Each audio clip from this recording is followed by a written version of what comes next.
ഇഷിത തിരിയുമ്പോഴേക്കും മഹേഷിനെ കാണണം. മഹേഷ് ചോദിക്കണ്ടേ, അല്ല തന്റെ ചേച്ചിയാണോ വിളിച്ചത്? അതെ, ചേച്ചിയാണ് വിളിച്ചത്. പിന്നെ ഒരു സന്തോഷ വാർത്തയുണ്ട്, സൂരജിന് അഡ്മിഷൻ കിട്ടിയെന്ന് ചിപ്പിയുടെ അതേ സ്കൂളില്.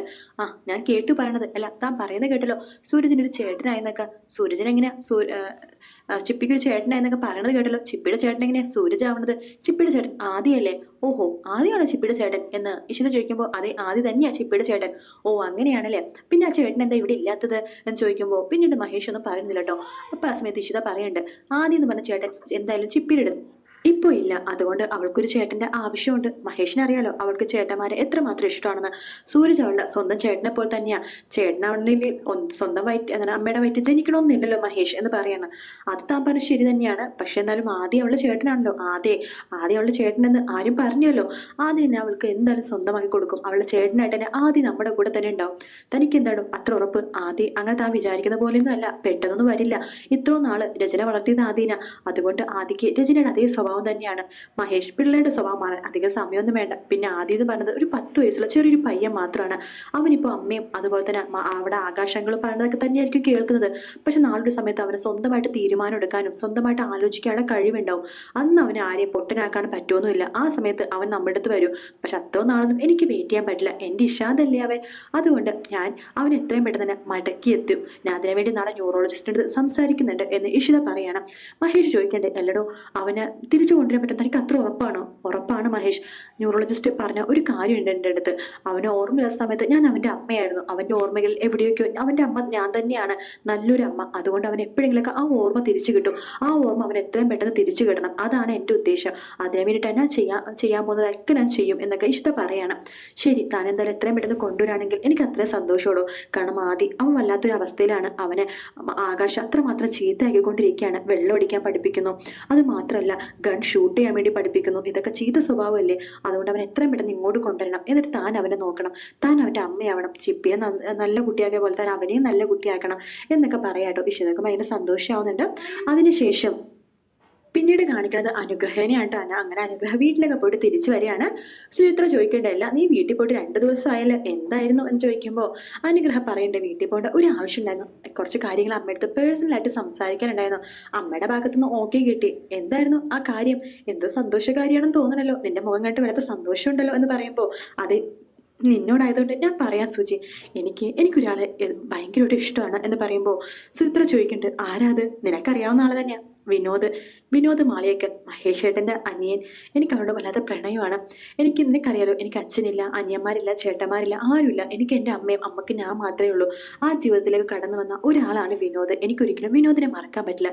വിനോദ് ഇല്ലാത്തൊരു ജീവിതം എനിക്ക് സ്വപ്നം കാണാൻ പോലും പറ്റില്ല. വിനോദില്ലാതെ എനിക്ക് ജീവിക്കാൻ പോലും പറ്റില്ല. എനിക്ക് അത്രമാത്രം ഇഷ്ടമാണ് വിനോദിനെ. അമ്മക്ക് ആ കാര്യം അറിയാം. പക്ഷെ അമ്മയുടെ ഒന്നും കൂടി ഉറപ്പിക്കാൻ വേണ്ടി പോയതിനാണ് അത് എന്തായാലും. അപ്പൊ അമ്മ അത് ഓക്കെ വേണ്ടിട്ടുണ്ട്. ദേ ഈ സൺഡേ അമ്മ ഇവിടേക്ക് വരുന്നുണ്ട്, മഹേഷ് ഏട്ടന്റെ വീട്ടിലേക്ക് സംസാരിക്കാനായിട്ട്. വിനോദും എൻ്റെ വിവാഹകാര്യം അവർക്ക് സമ്മതാണെങ്കിൽ അമ്മ വിവാഹം ഉറപ്പിച്ചിട്ടേ പോകുള്ളൂ എന്നാ പറയുന്നത്. അതൊക്കെ കേൾക്കുമ്പോൾ സുചിത്രക്കാകെ ഷോക്ക് പോലെ ആവാട്ടോ. സുചിത്ര ചോദിക്കണ്ടേ, അല്ല നിനക്ക് ഇങ്ങനത്തെ ഒരു ഇഷ്ടം വിനോദിനുണ്ടെന്ന് അറിയാവോ എന്ന് ചോദിക്കുമ്പോൾ എനിക്കറിയില്ല, പലപ്പോഴും ഞാൻ പല രീതിയിലും പ്രകടിപ്പിക്കാൻ നോക്കിയിട്ടുണ്ട്. പക്ഷെ അവൻ പിടി തന്നിട്ടില്ല. എന്നാലും എന്നോട് ഇഷ്ടക്കുറവൊന്നും ഉണ്ടാവില്ല എന്നാണ് തോന്നുന്നത്. എന്തായാലും വിനോദിന്റെ വീട്ടുകാർക്കൊക്കെ എന്നെ ഭയങ്കര ഇഷ്ടമാണ്. എന്തായാലും വിനോദ് സമ്മതിക്കുമായിരിക്കും. വിനോദ് പറഞ്ഞത് വിനോദിന്റെ ചേട്ടൻ പറഞ്ഞ പോലെ കാര്യങ്ങളൊക്കെ വിനോദ് ചെയ്യുള്ളൂ എന്നാണ്. മഹേഷ് ഏട്ടന് എന്നെ ഭയങ്കര കാര്യമാണ്. അതുകൊണ്ട് മഹേഷ് ഏട്ടൻ എന്തായാലും വിവാഹത്തിന് സമ്മതിക്കാതിരിക്കില്ല എന്നൊക്കെ പറഞ്ഞിട്ട് നമ്മുടെ സുജിത്ത ഭയങ്കര പ്രതീക്ഷയിലാട്ടോ. അത് കേൾക്കുമ്പോഴേക്കും നമ്മുടെ അനുഗ്രഹം ഭയങ്കര പ്രതീക്ഷയിലാണ്. അത് കേൾക്കുമ്പോഴേക്കും സുജിത്രക്ക് വല്ലാത്ത വിഷമമാവുന്നുണ്ട്. സുജിത്ര നമ്മുടെ ഇഷിതനെ വിളിക്കുന്നുണ്ട്. ചേച്ചി, എനിക്ക് കുറച്ച് കാര്യങ്ങൾ പേഴ്സണലായിട്ട് സംസാരിക്കാനുണ്ടെന്ന് പറയാണ്. ആ മോള് പറഞ്ഞോ എന്ന് പറയുന്നുണ്ട്. ചേച്ചി, അത് എന്താ മോളെ, എന്താ വെച്ചാൽ പറഞ്ഞോ. അത് അനുഗ്രഹ അവനെ സ്നേഹിക്കുന്നുണ്ട്, വിനോദിനെ. അവളവളെ വീട്ടിൽ സീരിയസ് ആയിട്ട് തന്നെ ഈ കാര്യം പറഞ്ഞു. അവളുടെ അമ്മ ബാംഗ്ലൂരിൽ നിന്ന് വരുന്നുണ്ടെന്നാ പറഞ്ഞത്, മഹേശ്വരന്റെ വീട്ടിലേക്ക്, അതായത് ചേച്ചിയുടെ വീട്ടിലേക്ക്. അതിനുശേഷം സ്വപ്നവല്ലി അമ്മയെടുത്തും അതുപോലെ തന്നെ ചേച്ചിയെടുത്തും മഹേശ്വരൻ്റെ അടുത്തും അതുപോലെ തന്നെ രാമനാഥൻ അങ്കിളുടെ അടുത്തൊക്കെ സംസാരിക്കാൻ വേണ്ടി വിനോദമായിട്ടുള്ള വിവാഹക്കാര്യം അവർക്കൊക്കെ ഓക്കെ ആണെങ്കിൽ അവർ വിവാഹം ഉറപ്പിക്കുന്ന പറഞ്ഞിരിക്കണത്. ചേച്ചി, ഇതെല്ലാം കൈവിട്ട് പോയി ചേച്ചി. എനിക്കറിയില്ല എന്ത് ചെയ്യണമെന്ന്. അനുഗ്രഹം അവളുടെ പ്രതീക്ഷയും അവളുടെ വിഷമവും സന്തോഷവും കാണുമ്പോൾ എനിക്കൊന്നും പറയാൻ പോലും തോന്നുന്നില്ല. അത് നീ പറഞ്ഞ ശരിയാ അനുഗ്രഹം, ഒരു പാവം കുട്ടിയാ. ഒരു കാര്യം ചെയ്യാം, ഈ കാര്യത്തിൽ തീരുമാനം എടുക്കേണ്ടത് നമ്മളല്ല, വിനോദാണ്. ഞാൻ വിനോദിനൊന്ന് കാണട്ടെ എന്ന് ഇഷിത പറയാണ്. ശേഷം ഇഷിത വിനോദിനെ കാണുന്നുണ്ട്. വിനോദ് പറയുന്നുണ്ട്, എനിക്ക് ഇഷ്ടം സുചിത്രനെ തന്നെയാണ്. അതെന്നും ഇന്നലെ തുടങ്ങിയ ഇഷ്ടമല്ല ഇടത്തി. ഇടത്തിക്ക് അറിയാവോ, ഞാൻ കോളേജിൽ പഠിക്കുമ്പോൾ തൊട്ട് എനിക്ക് ഇഷ്ടം അവളെയാണ്, സുചിത്രേനെ. ഞാൻ പ്രപ്പോസ് ചെയ്തതാണ് അവളെ, പക്ഷെ അവൾക്ക് അന്ന് ഇഷ്ടം വിവേകിനെ ആയിരുന്നു. അതുകൊണ്ട് ഞാൻ അത് പിന്നെ ഇഷ്ടം വേണ്ടെന്ന് വെച്ചത്. പക്ഷെ എന്റെ മനസ്സിൽ എപ്പോഴും അവള് മാത്രമേ ഉണ്ടായിരുന്നുള്ളൂ. വിവാഹം കഴിക്കുന്നുണ്ടെങ്കിൽ അവളെ മാത്രമേ വിവാഹം കഴിക്കുള്ളൂ എന്ന് ഉറപ്പിച്ചു തന്നെ. എങ്കിൽ വിനോദ് എത്രയും പെട്ടെന്ന് ഈ കാര്യം മഹേഷിനോട് പറയണം എന്ന് ഇഷിത പറയുമ്പോൾ, ഞാൻ പറയാം ചേച്ചി, പറ്റുമെങ്കിൽ ഞാൻ നാളെ തന്നെ വന്ന് പറയാം, നല്ല കാര്യം എന്ന് ഇഷിത പറയാണ്. അങ്ങനെ ഇഷിതക്ക് ഭയങ്കര സമാധാനം ആവാട്ടോ. ശേഷം ഇഷിത ഹോസ്പിറ്റലിലേക്ക് പോവാണ്. അങ്ങനെ ഇഷിത പോകുമ്പോഴേക്കും ന്യൂറോളജിസ്റ്റിനെ കാണുന്നുണ്ട്. ആ ഡോക്ടർ ഇഷിത, ഇഷാദ പോയ പിന്നെ ഡോക്ടറെ കാണാറേ ഇല്ലല്ലോ എന്ന് പറയുമ്പോൾ, ഞാൻ ഇവിടെ തന്നെ ഉണ്ട്. ഇഷാദ പോയിട്ട് കണ്ട് പിന്നെ ഡ്യൂട്ടി കഴിഞ്ഞിട്ട് ഇവിടെ നിൽക്കേണ്ട ആവശ്യമില്ല ഡോക്ടർ, അതുകൊണ്ട് ഞാൻ പോവുമായിരുന്നു. പിന്നെ ഇഷാദ ആരാന്ന് ഡോക്ടർക്ക് അറിയാവോ? ആ ആക്സിഡന്റ് കിട്ടിയ ഒരു കുട്ടിയല്ലേ. അത് മാത്രമല്ല ഡോക്ടർ, കഴിഞ്ഞ ദിവസം ഒരുപാട് സംഭവങ്ങളുണ്ടായി, അതൊക്കെ ഞാൻ ഡോക്ടറുടെ വഴിയെ പറയാം. ഇഷാദ മഹേഷിന്റെ മൂത്ത മകനാണ്. ഓ മൈ ഗോഡ്, ഇതൊക്കെ എന്ത് കഥയാ? അതൊക്കെ ഒരു വലിയ കഥയാ ഡോക്ടർ. അതൊക്കെ ഞാൻ പറയാം, പക്ഷെ അവന്റെ ഓർമ്മയിൽ ഇപ്പൊ ഞാനില്ല ഡോക്ടർ. അവന്റെ ആ ഒരു ഓർമ്മകൾ തിരിച്ചെടുക്കാൻ പറ്റുമോ എന്ന് ചോദിക്കുമ്പോൾ ന്യൂറോളജിസ്റ്റ് പറയുന്നുണ്ട്, ആ ഓർമ്മകൾ അവന് തിരിച്ചു കിട്ടും, പക്ഷെ എപ്പോഴാന്ന് പറയാൻ പറ്റില്ല. പക്ഷെ തനിക്ക് ചിലപ്പോൾ അവനെ തിരിച്ചു കൊണ്ടുവരാൻ പറ്റും. അതെങ്ങനെയാ ഡോക്ടർ? അവനെ താൻ ഒരു കാര്യം ചെയ്യും, കാണുമ്പോൾ ഇഷാദ് എന്ന് വിളിക്കുക. മാത്രമല്ല അവനായിട്ടുള്ള കുറച്ച് സംസാരിക്കാൻ കിട്ടുന്ന അവസരമൊന്നും താൻ പാഴാക്കരുത്.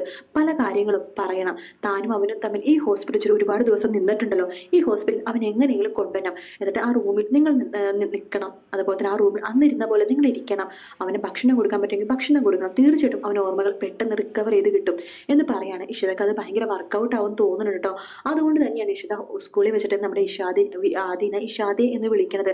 അപ്പോൾ ആദിക്ക് എവിടെയൊക്കെ ആ പേര് കേട്ട ഒരു ഓർമ്മയുണ്ട്. അതുകൊണ്ട് തന്നെയാണ് ആദ്യ തിരിഞ്ഞു നോക്കണത്. എന്തായാലും ആദിക്കും ചെറിയ ഓർമ്മകൾ അവിടെ ഇവിടെ ഉണ്ടല്ലോ. അതുകൊണ്ട് തന്നെ ആദ്യം എത്രയും പെട്ടെന്ന് പഴയ ഓർമ്മകളിലേക്ക് തിരിച്ചു പോകും കേട്ടോ. അങ്ങനെയാണെങ്കിൽ ആദിയുടെ മനസ്സിൽ നല്ലൊരു അമ്മ എന്ന് പറയുന്നത് ഇഷിത തന്നെയാണ്. ഇഷിതനെ തന്നെ ആദ്യം അമ്മയായിട്ട് സ്വീകരിക്കുകയും അതുപോലെ തന്നെ ഇഷിതയുടെ കൂടെ പോകുകയൊക്കെ ചെയ്യും.